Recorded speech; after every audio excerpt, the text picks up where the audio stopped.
All I'm saying is there's 2 times you put the young man in the Wildcat and did not put him under center. And we're talking about uplifting the quarterback. Everybody's going to still look at a guy like Shedeur Sanders. They want him to win. I don't know if everybody in that building wants him to win. Right. Most QBs lose the game. And I thought Shedeur knew the assignment and he passed the test. He took care of the football for the most part, obviously the 1 interception. But other than that, he played really smart.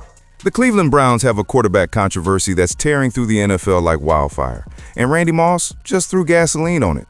We're not talking about some subtle coaching disagreement here. We're talking about a Hall of Fame legend calling out an entire organization for potentially sabotaging their rookie quarterback's first NFL start. Let's cut through the noise and get to the heart of what's really happening in Cleveland. Can they continue to uplift this quarterback? Because the one thing about it, everybody's going to still look at a guy like Shedeur Sanders. They want him to win. Shedeur Sanders made his second NFL start today against a defensive powerhouse, and the football world is watching with microscopic intensity. But here's the thing nobody wants to talk about. Did the Browns coaching staff actively rob him of touchdown opportunities in his debut? Randy Moss thinks so, and when a receiver of his caliber speaks, you better listen. Last week in Las Vegas, Sanders threw an absolute bomb down the field, the kind of throw that makes defensive coordinators lose sleep. He got the ball down to the 2-yard line, putting his team in prime position to punch it in. And what did the Browns do? They pulled him out. They went to the Wildcat formation twice. Not once, but twice, they denied their rookie quarterback the chance to finish what he started. Think about that for a second. Your first-round draft pick, a guy you're supposedly evaluating for the future of your franchise, makes a spectacular play, and you yank him off the field when it matters most? That's not game management. That's questionable decision-making at best and sabotage at worst. The Browns are sitting on 2 first-round picks in the 2026 draft. They need answers at the quarterback position. Dillon Gabriel got his 6-game audition before getting concussed. Now it's Shedeur's turn. But how can you properly evaluate a quarterback when you're not letting him play quarterback in critical moments? Randy Moss didn't hold back. He saw what everyone else saw, a disconnect between what the organization claims to want and what they're actually doing. When your veteran analysts are questioning whether everyone in the building wants the kid to succeed, that's a massive red flag. This isn't just football analysis anymore. This is organizational psychology.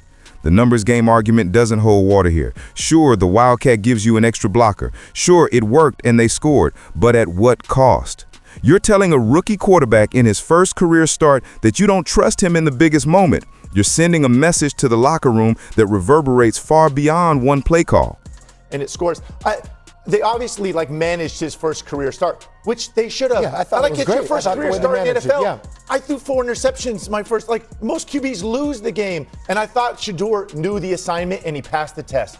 Myles Garrett's reaction to that deep ball tells you everything you need to know about what this team has been missing.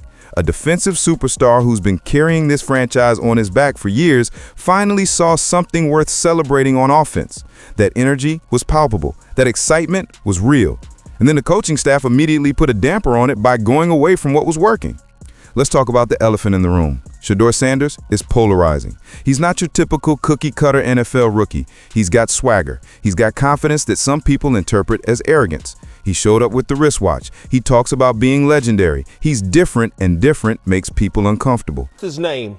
2 of what he did and what he's accomplished in college, okay? Then you come in here with the swag, throwing the wrist up with the watch, talking about legendary. That's all cool. We ride with that. Now you have to go out here and perform. Sure.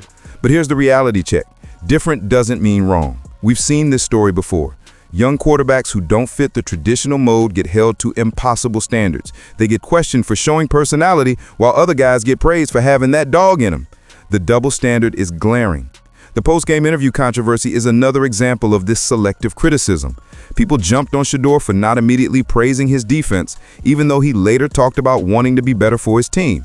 Meanwhile, veteran quarterbacks say I and me all the time, and nobody bats an eye.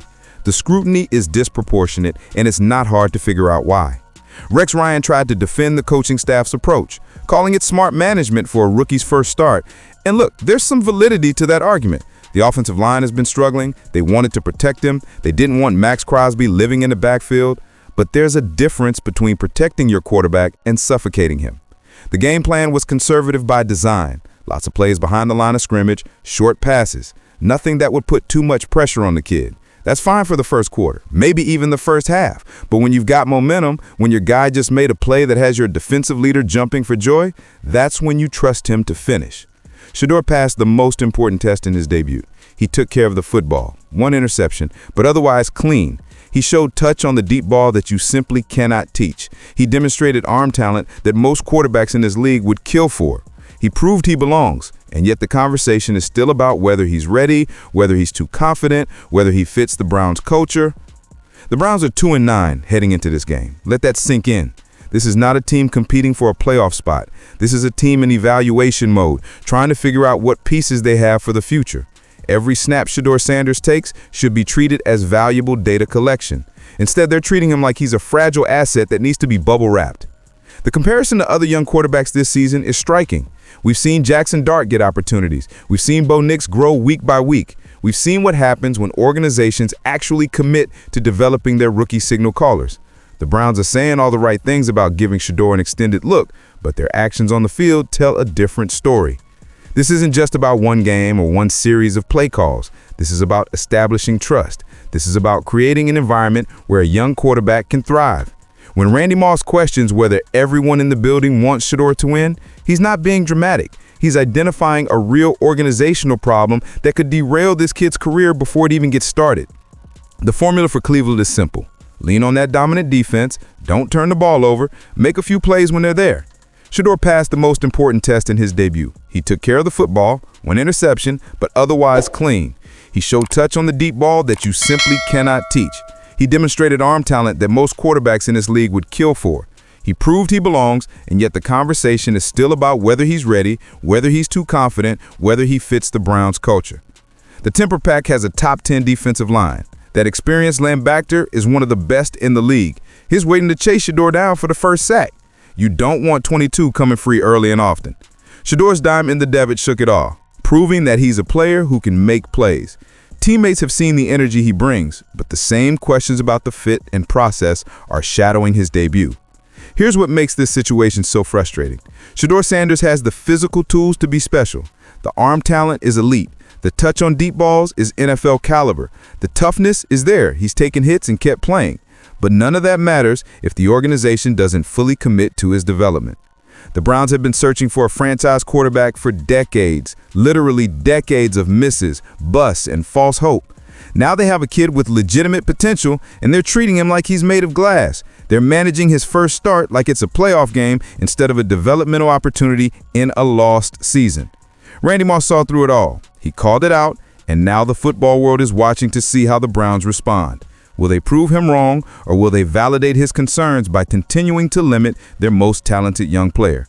The answer to that question will define not just this season, but potentially the next decade of Browns football. Choose wisely, Cleveland. The clock is ticking, and your future is on the field right now.